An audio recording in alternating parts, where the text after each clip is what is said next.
Hi. ஈர்ப்பு விதி தெரிஞ்சுட்டு எல்லாருமே சந்தோஷமா இருக்க முடியுமா? இருக்காங்களா? அப்படின்னு கேட்டா, நிச்சயமா கிடையாது. சரிங்களா? ஏன்னா ஈர்ப்பு விதி தெரிஞ்சவங்களுக்கு எப்படி இருக்கணும்னு தெரியும். ஆனாலும் அவங்க இருக்க முடியாம போறதுக்கு ரீசன் வந்து அவங்களோட கம்ஃபர்ட் ஜோன், விதி, இல்ல வந்துட்டு கர்மா, இல்ல வந்து அவங்களோட திமிரு, இப்படி என்ன வேணா நம்ம சொல்லிட்டே போலாம்.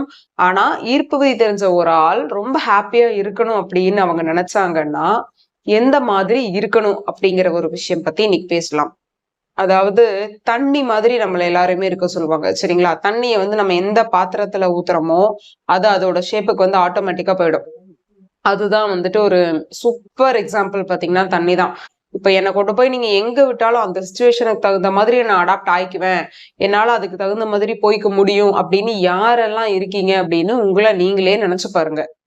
ஈர்ப்பு விதி தெரிஞ்சவங்க நெறைய கேரக்டர்ஸ் மாத்தணும் அப்டின்னுட்டு நம்ம நெறைய பார்த்திருக்கோம். அதுல ஒரு முக்கியமான விஷயம் தான் இந்த வாட்டர் எக்ஸாம்பிள். சரிங்களா?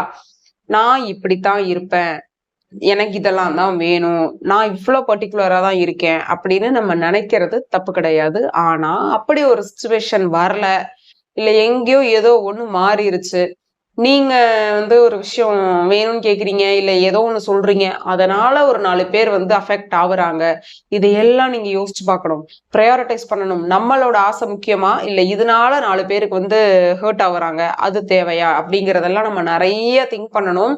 பேட் சிச்சுவேஷனுக்கு நம்ம எவ்வளவு தூரம் போறோமோ, அதுல நீங்க என்ன இப்ப இந்த மொத்தமும் சரியாவே இல்லன்னு நீங்க நினைக்கிறீங்க. அதுல எந்த எந்த விஷயம் நமக்கு சரியா இருக்கு? எதுவுமே சரியில்லைனாலும் ஏதோ ஒரு சின்ன விஷயம் நமக்கு ஓகேவா இருக்கா? அப்படிங்கிறத நீங்க தேடி பார்க்குறீங்க இல்லையா? அவங்க தான் த ரைட் ஈர்ப்பு விதியாளர்ன்னு சொல்லலாம். சரிங்களா? எல்லாமே உங்களுக்கு சரியாவே கிடைக்குது. 3 வேள சாப்பாடு கிடைக்குது. நீங்க வந்து தொட்டது எல்லாமே தொடங்குது. அதாவது அந்த மிடாஸ் டச் அப்படி சொல்லுவாங்கல்ல. அந்த மாதிரி நீங்க இருக்கீங்கன்னா, லைஃப்ல உங்களுக்கு எந்த பக்குவமுமே வராது. வாழ்க்கைய எப்படி நீங்க வந்து கடந்து எப்படி கோ த்ரூ பண்ணி போணும் அப்படிங்கிற ஒரு அறிவே நமக்கு இல்லாம போயிரும். சோ, இங்க வந்து முக்கியமான விஷயம் என்னன்னா, ஒரு லா ஆஃப் அட்ராக்ஷன் தெரிஞ்ச பெர்சன், ஒரு லா ஆஃப் அட்ராக்ஷன் தெரியாத பெர்சன் அப்படின்னு நீங்க எடுத்து 2 பேர்த்தோட லைஃப்பையும் நீங்க வந்து சர்வைல் பண்ணி பார்க்கும் பொழுது தான் உங்களுக்கு தெரியும். பெரிய மாற்றங்கள் எங்க வருதுங்கிறது. ரொம்ப அதாவது உடனே நம்ம என்ன நெனச்சுருவோம், நான் ஈர்ப்பு விதி தெரிஞ்சவங்க நெனச்சதெல்லாம் நடக்குதுன்னா, உடனே நகை, பணம், காரு, பங்களா, பிசினஸ், வீடு, வாசல், சொத்து, சுகம் இதுதான் நம்ம ஃபோக்கஸ்டா இருக்கும்.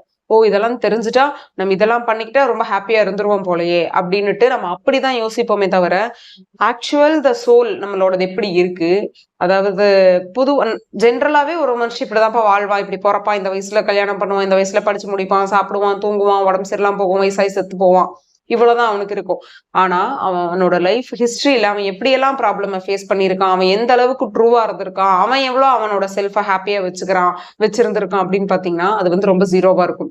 லா ஆஃப் அட்ராக்ஷன் தெரிஞ்சவங்க, அதே மாதிரி பிள்ளைங்க கல்யாணம் பண்ணிக்குவாங்க, பிள்ளைங்கள படிக்க வைப்பாங்க. அப்புறமா வந்துட்டு பேரன் பேத்திங்களுக்கு சொத்தெல்லாம் எழுதி குடுப்பாங்க. அவங்களுக்கும் வயசாகும். அவங்களுக்கும் உடம்பு சரியில்லாம போகும். அவங்களும் சாவாங்க. ஆனா அவங்களோட ஒரு லைஃப் நம்ம எடுத்து பார்க்கும்பொழுது, நெறைய மாற்றங்கள் இருக்கும். சரிங்களா? ரொம்ப பாசிட்டிவான நெறைய மாற்றங்கள் கண்டிப்பா நடந்திருக்கும். அதுக்கு காரணம் என்னன்னா, அவங்க தண்ணி மாதிரி அவங்கள வச்சுப்பாங்க. ஏன் அந்த தண்ணீங்கிற எக்ஸாம்பிள் சொல்றோம்னா, நீங்க என்ன சிச்சுவேஷன் உங்களுக்கு லைஃப்ல வந்தாலும் பாசிட்டிவா பாருங்கன்னு நம்ம சொல்றோம். அத தீர்ப்பதி தெரியாதவங்க ஒரு ஆள்ட்ட நம்ம போய் சொல்லும்பொழுது, அவங்க ரொம்ப நக்கலா பேசுவாங்க. இல்ல வந்து நம்மள கோச்சுப்பாங்க. "என்ன உன் அறிவே இல்லையா? இவ்ளோ பெரிய பிரச்சனை இருக்கு. இதுல போய் நீ அத பாரு, இத பாருன்னு இருக்க" அப்படின்னுட்டு. ஆனா ஈர்ப்பு விதி தெரிஞ்ச ஒருத்தர் மட்டும் தான், இதுல நமக்கு என்ன நல்லது இருக்கு? இனி ஃபர்தரா இத எப்படி கொண்டு போலாம்? இல்ல இன் ஃபியூச்சர்ல இந்த மாதிரி வரும்பொழுது நம்ம எப்படி நடந்துக்கணும்? இப்படிங்கிற ஒரு தாட்டுக்கு போவாங்க இல்லையா? இந்த தாட் எங்க வரும்னா, யாரு வந்து ஒரு தண்ணி மாதிரி மனநிலையில இருக்காங்களோ, அவங்களுக்கு மட்டும் தான் வரும். சரிங்களா? ஒரு டம்ளர்ல ஊத்துனா டம்ளர் ஷேப்புக்கு, பெரிய பாத்திரத்துல ஊத்துனா அந்த ஷேப்பு, வாட்டர் பாட்டில்ல ஊத்துனா வாட்டர் பாட்டில்னு இப்படி எங்க நீங்க ஊத்துனீங்கனாலும், ஏன் தரையில ஊத்துனீங்கன்னா கூட அந்த தரைக்கான அப்படியே ஒரு மாரி பறந்து போகும் இல்லையா? தண்ணி பறந்து விரிஞ்சு. அந்த குணம் நம்மகிட்ட இருக்கான்னு பாருங்க. நான் ரொம்ப ஸ்டெபனா இருக்கேன். நான் இப்படித்தான் இருப்பேன்.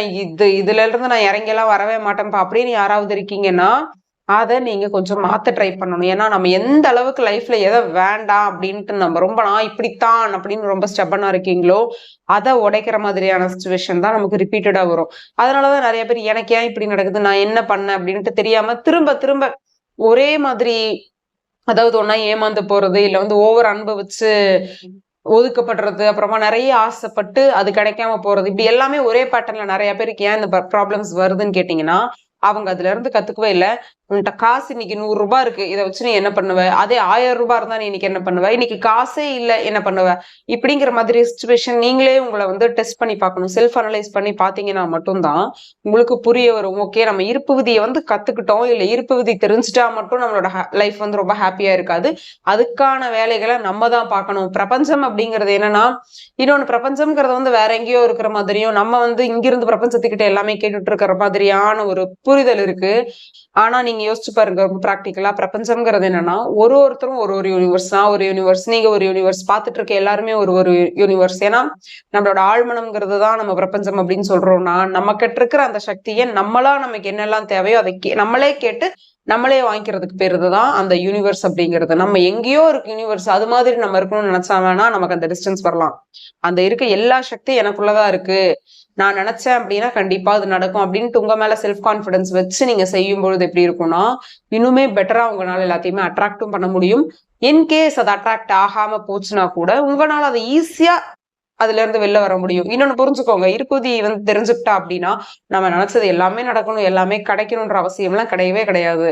நிறைய பேர் சொல்லுவாங்க, நீங்க என்ன நினைச்சீங்களோ அது கண்டிப்பா நடக்கும், இருப்புதி தெரிஞ்சுக்கிட்டா உங்க லைஃப் அப்படி இருக்கும் இப்படி இருக்கும்னு. கண்டிப்பா அப்படி இருக்கும் இப்படி இருக்கும் தான். ஆனா அந்த அப்படி இப்படிங்கிறது நம்ம ஆசைப்பட்டது நம்மள வந்து சேர்ந்தா மட்டும்தான் நான் ஹாப்பியா இருப்பேன் அப்படின்னு ஒரு பேரிகேட் போட்டு வச்சிருக்கோம் இல்லைங்களா? அது இல்லாம நான் நினைச்சது எதுவுமே கிடைக்கலன்னா கூட ஏதோ ஒரு விஷயத்துக்காக நான் இருக்கேன், ஏதோ ஒரு விஷயத்துக்காக தான் நான் யூஸ்ஃபுல்லா வாழணும்னு இருக்கேங்கிற ஒரு அண்டர்ஸ்டாண்டிங் வந்துட்டு நம்ம ஆசைப்பட்டது நம்மளை விட்டு போனா கூட அதுல ஒரு பாசிட்டிவா என்ன அப்படிங்கறத பார்த்துட்டு அதுல இருந்து ஒரு 1 வீக்ல நம்ம வெளில வந்துட முடியும். இதுவே ஈர்ப்புதி தெரியாதவங்க அதுல இருந்து வெளில வர 6 மாசம் ஆகலாம், 1 வருஷம் ஆகலாம். ஆனா தெரிஞ்சவங்க அதுல இருந்து சீக்கிரமா தன்னோட லைஃப தன்னோட தாட்ஸ் அப்படியே சுவிட்ச் ஓவர் ஆகி வேற பக்கத்துல வந்து அப்படியே அவங்களோட லைஃப் எப்படி சொல்றதுன்னா இம்மீடியட்டா அவங்களால மாத்திக்க முடியும். அந்த ஒரு புரிதல் தான் ஈர்ப்பு விதியில இருக்கவங்களுக்கு கண்டிப்பா தேவை. யாராவது வந்து ஈர்ப்பு விதி எனக்கு தெரிஞ்சிருச்சுன்னா கண்டிப்பா நான் நினைச்சது எல்லாமே கிடைச்சே ஆகணும், நடந்தே ஆகணும் அப்படிங்கிற அந்த ஸ்டபன்லயும் இருக்கக்கூடாது. ரொம்ப ஃப்ரீயா அகைன் தண்ணி மாதிரி ஃப்ரீ ஃப்ளோவா போயிட்டே இருங்க சரிங்களா? நீங்க அதை எப்படி எங்க மாத்தி விட்டீங்கனாலும் அது அந்தந்த ஷேப்புக்கு தகுந்த மாதிரி போகும். உங்க மனம் அந்த அளவுக்கு பக்குவமா இருக்கா இல்ல அவ்வளவு பக்குவம் இல்லாம இருக்கா அப்படிங்கறது அப்கோர்ஸ் நீங்க தான் யோசிச்சு பார்க்கணும் சரிங்களா?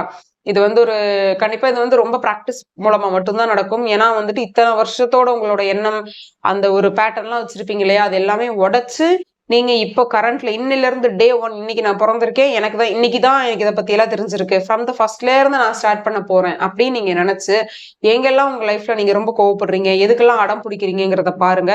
அதெல்லாம் கொஞ்சம் கொஞ்சமா மாத்த ட்ரை பண்ணுங்க. என்ன நடந்தாலும் எப்படி இருந்தாலும் நான் என்னோட செல்ஃப என்னோட சோலை நான் ரொம்ப நிம்மதியா நான் வச்சுப்பேன். என்னோட அந்த புற ஆசைகளுக்காக உள்ள இருக்க என்னோட சோலை வந்து நான் கஷ்டப்படுத்த மாட்டேன் அப்படிங்கிற அந்த மெச்சூரிட்டியில இருந்தீங்க அப்படின்னா உங்களுக்கு லா ஆஃப் அட்ராக்ஷன் தெரிஞ்சாலும் லா ஆஃப் அட்ராக்ஷன் தெரியலனாலும் நீங்க ரொம்ப ஹாப்பியா தான் இருப்பீங்க. தேங்க்யூ.